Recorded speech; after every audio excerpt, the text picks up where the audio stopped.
You know, it's weird how thousands of people die in America every day. You know, most natural causes. Some are tragic. And the nation gets wrapped around just a handful of high-profile ones, like the death of a non-binary teen in Oklahoma last month. The story around this one is concerning because it hits a few hot-button issues, trans issues, bullying in schools. We're always concerned about kids. And anytime you throw in like the death of a child, I mean, that's everyone's worst nightmare. If something happens to your kid like that. It's a heart-tugging story, you know, more so than two guys were spraying bullets at each other in the bad part of town over drug turf. You know, that's not getting a whole lot of sympathetic ears. But this one was focused on because of those hot-button issues, and then it continued, and it continued, and it continued. And after about 3 weeks after the original story happened, I decided to start talking about it on the James Show. And look, it's not up to me to originate stories. I comment on stories that other people make. I'm not out on the beat writing the first draft of history, so this is a very reaction-driven show. And after 3 weeks of listening and seeing headlines of this, I finally started digging into it, and I found it to be awful, and I presented it to you. And I was cautioning the media and so many other people that were trying to score political points off of this. I don't think you can say that yet. I don't think what you are saying you know to be true. We still don't have a cause of death over here. And they wanted so bad for it to be directly linked to the bathroom fight. Turns out it wasn't. I have the report yesterday from KJRH up in Tulsa. And, excuse me, the official cause of death was released. Here's the update on this terrible story. First at 6, we have breaking news. Huge developments in the case of a non-binary Owasso High School student who died the day after a fight at school. 2 News Oklahoma's Brody Myers joins us live right now with new medical examiner's documents. Now, Brody, share what we've learned about the death of Nex Benedict. We've learned that the teen died because of a combination of fluoxetine and diphenhydramine. Those are, in other words, Prozac and Benadryl. We're also hearing tonight from the Owasso Police Department, who said they suspected suicide from the beginning, but did not want to make those thoughts clear until the ME completed their report. The school releasing a statement to parents and us just a little while ago, calling the loss of Nex devastating, saying the news may bring up thoughts and feelings in the Owasso community. Going on to say that the district has counselors for anyone who needs to talk. No mention of the cause of death in the school district statement. Off camera this afternoon, I spoke with some younger students who were surprised by this news. Another Owasso citizen who didn't want to speak with me on camera told me it is saddening to see a teenager die under these circumstances, saying society failed Nex. Tonight, the Attorney General is saying marginalized students are often the most susceptible to bullying, saying, quote, experts tell us that social media, bullying, and a host of other factors are fueling a rash of suicides among young people, particularly for marginalized and traumatized youth. Adding, combating this problem likely means strengthening laws against bullying and rejecting the cruelty of words and action so often inflicted by other students, adults, and algorithms on our youngest generations. We are digging more into this. We've reached out to the attorney who is representing Benedict's family. We're also looking to get some more reaction from here in Owasso.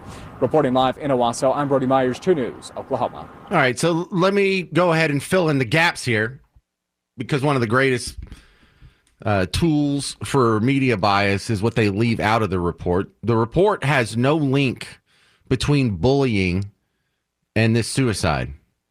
The report's not even sure if it was an accidental or an intentional suicide, although they lean toward intentional. The report also says that there's no evidence that these girls knew each other prior to the incident that happened that day. There's no incident of prior bullying or interaction between these girls. There's no reports of a slur, trans or otherwise, used against her. What is a trans slur or a slur for a non-binary? Do they even have like a catchy word that's sort of off limits that you would offend them if they heard? I don't know. I really don't know. What would it even be? It's funny how we don't have a term for that. Well, I mean, it's good we don't have a term for that. But they're still making the connection here. I mean, you heard the guy say, well, there was a statement by someone and some concerns from local citizens, and then you can say your own opinion over there. Yeah, I talked to someone from town the other day, and they were concerned about the amount of bullying that kids like this get. Well, we have no evidence that was attached to the bullying, that had anything to do with the bullying. We had many opportunities for them to mention that. Nex Benedict mentioned that. In fact, I mean, for the local news, they usually do a pretty good job. But I mean, even this little 2-minute report is just riddled with errors here. It's even worse. The worst one I saw was, I think, abcnews.com. For one thing, they keep calling her Nex Benedict. She didn't go by Nex. She had said in some social media post that is her non-binary name. But in the police footage, when the police came to visit her in the urgent care center that day, her own grandmother, who was next to her, was calling her real name, Dagny, and not fighting it, calling her using her pronouns, she, her pronouns, and Dagny didn't care. Dagny wasn't saying, no, Grandma, you got it wrong, or stop dead naming me.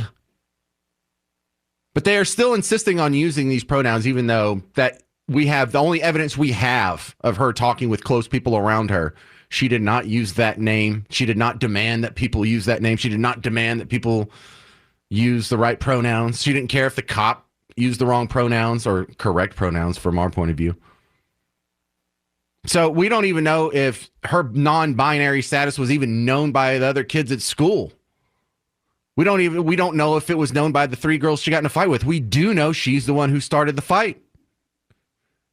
We do know that Dagny even said that they heard them making fun of them, which I hope you got that one right, because this is a horrible slur on the girls.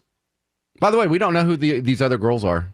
We don't know how old they are, what their names are, what their race is. I know it shouldn't matter, but it matters so much in other stories, doesn't it? Still don't know that. And if you're thinking, well, James, why are you making a big deal out of this? The President of the United States released a statement on this. So it's not just me focusing on this one thing, making a bunch of hay out of nothing, making a mountain out of a molehill. They will not stop reporting this as some sort of incidents of anti-trans or LGBT or whatever hate. And it's wrong for them to do so. It is slanderous for them to do so. They don't know that this has anything to do with her status as a non-binary. The media is way out of control. You know, I had similar complaints when with the whole George Floyd thing. Yeah, so it's a white cop and a black perp, but did he use a racial slur? Is there any evidence whatsoever that there was any racial animus at play?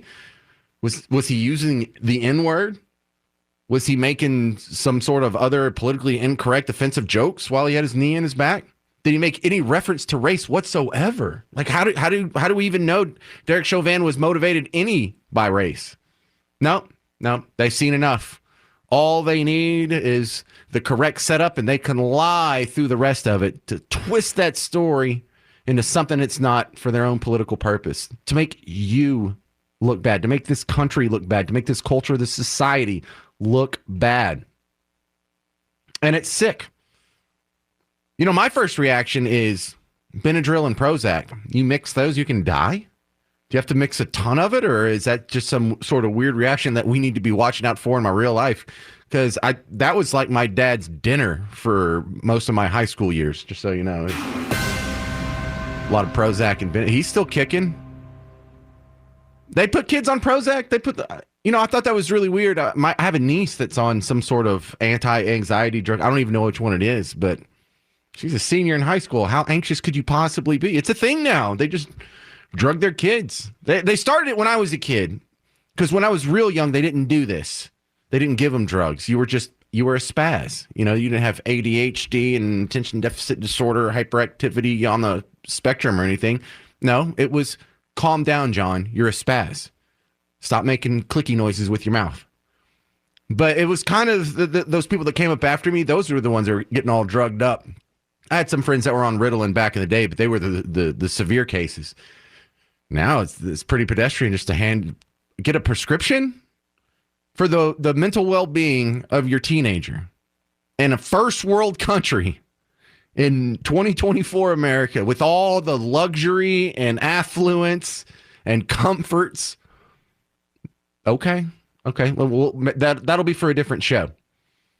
Before I share to you the statement your president put out, we're going to go back in the time machine here. Now, we're going to go back 3 weeks, but I want you to remember this is 2 weeks after the death had happened. And this is what MSNBC and CNN and so many people who were taking political advantage of this were harping on.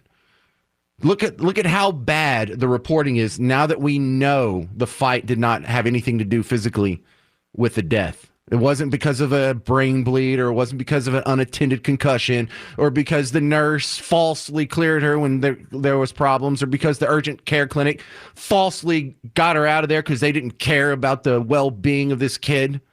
I mean, there's a lot of slander and hatred going on here, and I just want you to remember how wrong this reporting is. Welcome back. Oklahoma's queer community, they are reeling, and they are demanding answers after the death of a non-binary teen. All right.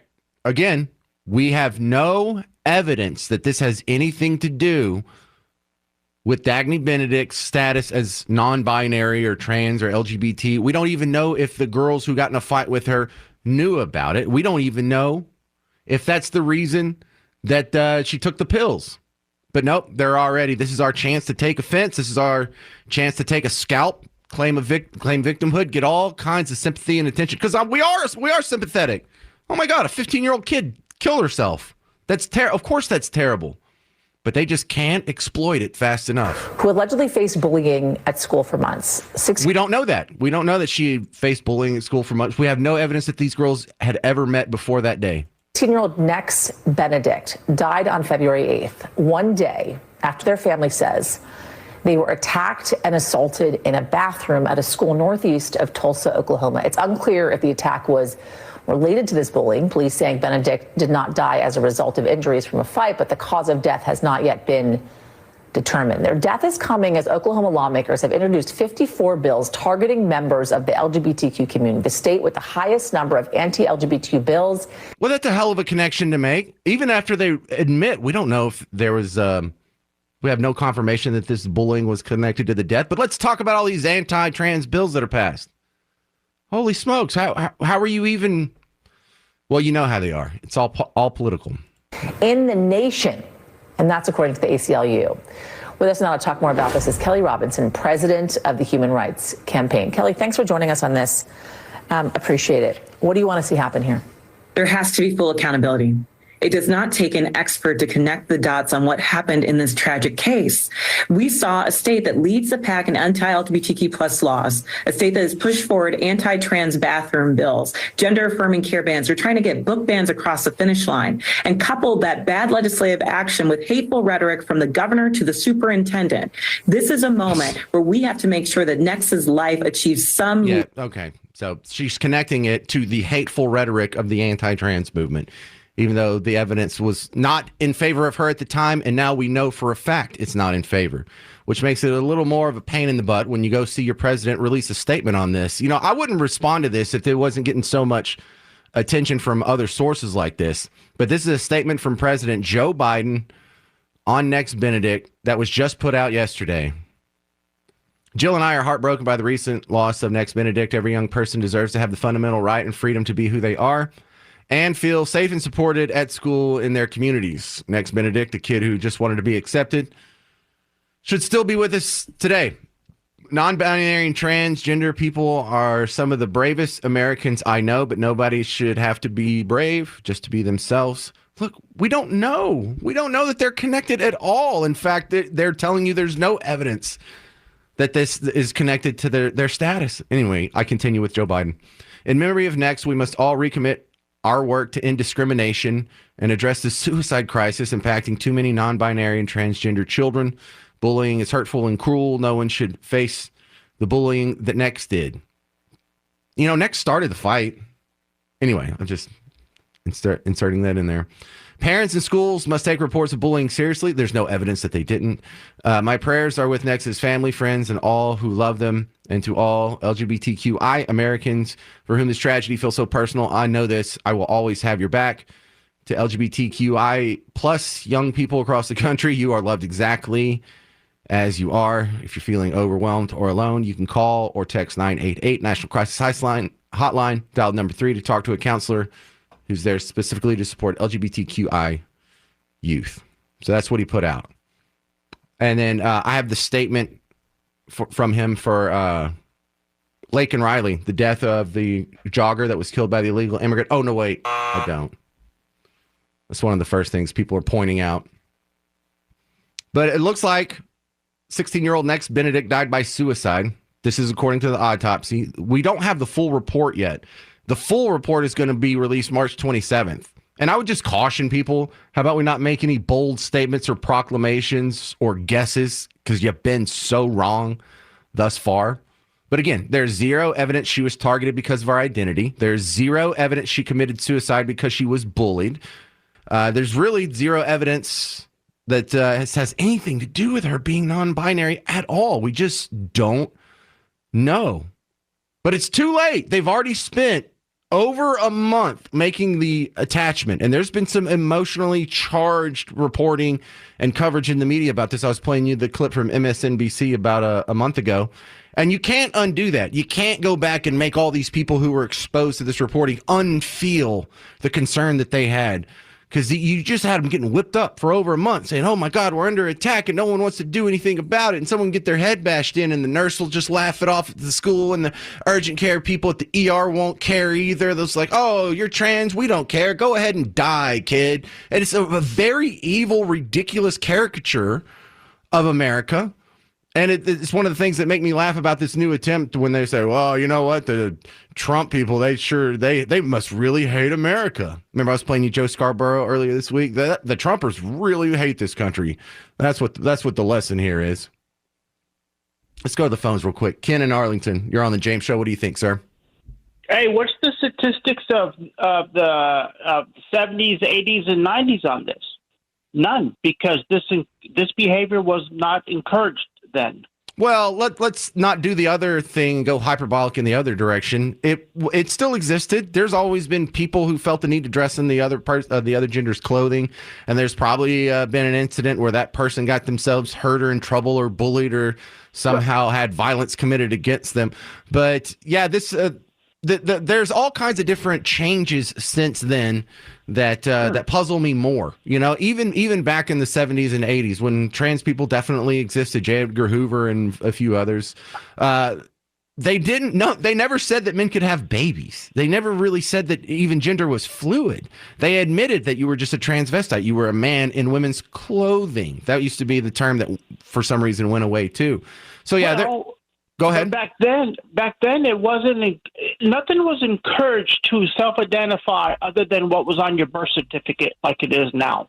Very true. That's the problem. I mean, I'm not going to self-identify as a cat and start licking myself. Well, you have that option now, Ken. You have that option, and there's actually schools that have put litter boxes in the bathroom. Don't laugh. It's happened. So I just want to stress tragedy all the way around. I do not celebrate being right. And I do not celebrate MSNBC being wrong. I do not celebrate dancing on the ridiculous statement that the president had to put out. I wish we didn't have to talk about this. I have 4 kids, and the scariest thing in the world is finding out would be if one of them, when they were 16, ended up leaving this plane of existence. It's just horrible all the way around, which makes it so sick on why they lie about it and exploit it. It's really disgusting stuff. Bothers me.